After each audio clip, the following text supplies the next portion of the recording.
જિલ્લામાં વરસાદની એન્ટ્રી થઈ છે। રાજપીપળા સહિત જિલ્લાના અનેક વિસ્તારોમાં વરસાદ ખાબક્યો। રાજપીપળામાં વરસાદના આગમનથી ઠંડક પ્રસરી છે। ગરમીથી ત્રસ્ત લોકોએ પણ રાહત મેળવી। નર્મદાના તમામ તાલુકામાં સિઝનનો પ્રથમ વરસાદ વરસ્યો। ખેડૂતોમાં પણ આનંદની લાગણી છવાઈ છે।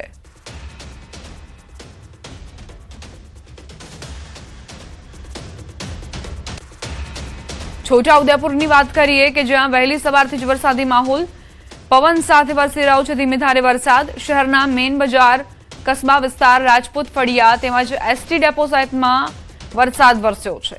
વહેલી સવારે વરસાદ વરસતા જનજીવન પર અસર થઈ। શાક માર્કેટમાં વેપારીઓની પાંખી હાજરી જોવા મળી। વરસાદ વરસતાની સાથે જ નગરમાં વીજળી ડોલ થઈ। લાંબા સમય બાદ વરસાદ વરસતા લોકોને ગરમીથી રાહત મળી। વાતાવરણમાં ઠંડક પ્રસરી।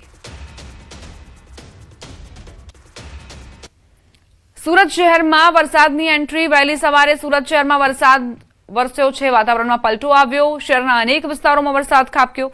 ગરમીથી રાહતના સમાચાર, પરંતુ વાહન ચાલકોને સાવચેતી રાખવા સૂચના અપાઈ છે। સુરતમાં આગામી કલાકોમાં વધુ વરસાદની સંભાવના છે।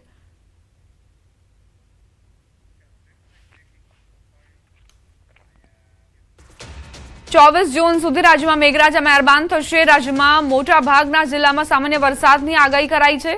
અમદાવાદમાં પણ હળવા વરસાદની આગાહી છે। આજે 23 જિલ્લામાં વરસાદની સંભાવના।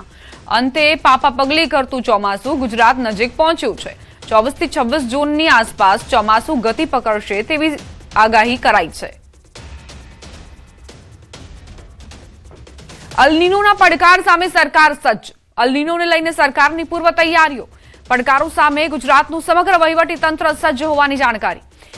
ઉત્તર ગુજરાત અને સૌરાષ્ટ્રના તળાવો ભરવામાં આવશે। રાજ્ય સરકારના પ્રવક્તા મંત્રી જીતુ વાઘાણીએ માહિતી આપી। ઉત્તર ગુજરાત અને સૌરાષ્ટ્રના તળાવો ભરવા સૂચના।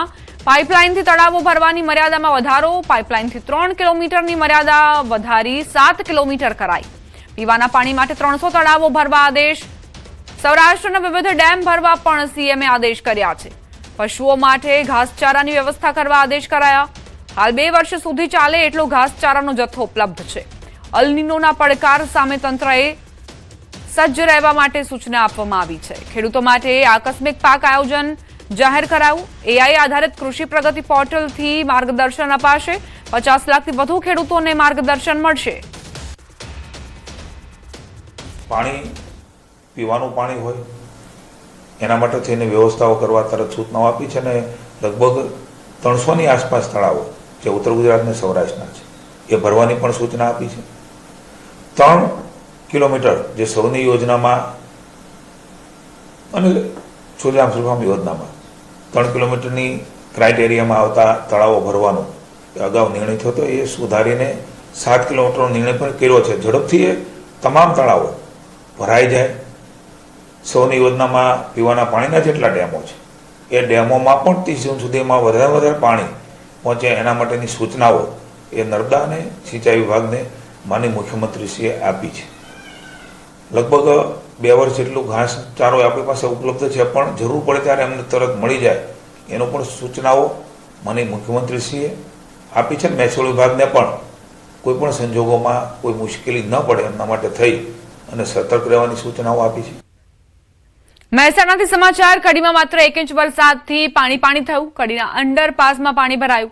પહેલા વરસાદમાં જ અંડરપાસ પાણીમાં ગરકાવ। હજુ આખું ચોમાસું બાકી। અંડરપાસની સમસ્યા જૈસે થે। અંડરપાસમાં પાણી ભરાતા વાહનોને મુશ્કેલી પડી રહી છે। 1 ઇંચ વરસાદમાં જ આ સમસ્યા સર્જાતી હોય તો જ્યારે ચોમાસાની વિધિવત રીતે શરૂઆત થશે અને ચોમાસું પીક પર પહોંચે ત્યારે કડીમાં શું હાલત થશે તેનો આપ અંદાજ લગાવી શકો છો।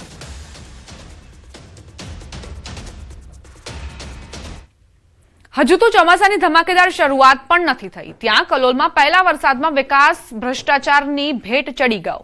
સિઝનના સામાન્ય વરસાદમાં કલોલ પંચવટીની અનેક સોસાયટીના ગેટ સુધી પાણી ભરાઈ ગયા। પ્રથમ વરસાદમાં કલોલના વિકાસની પોલ ખુલ્લી પડી ગઈ। હનુમાન મંદિર, ભીમનાથ ડુપ્લેક્સ, ગ્રીન વેલી, ગ્રીન સિટી સહિતની સોસાયટીના ગેટ સુધી પાણી ભરાઈ જવાથી લોકોને હાલાકીનો સામનો કરવો પડ્યો।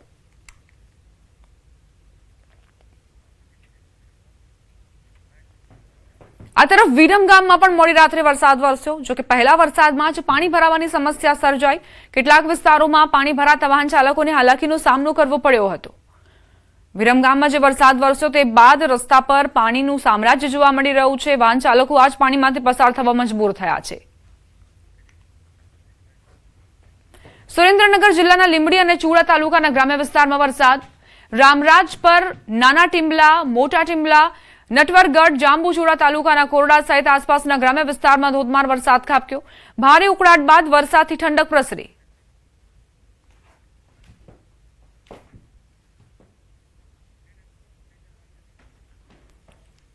રામરાજ પર નાના ટીમ્બલામાં વરસાદ બાદ કઈ રીતે સમસ્યા સર્જાઈ છે, લોકોને વાહન હંકારવામાં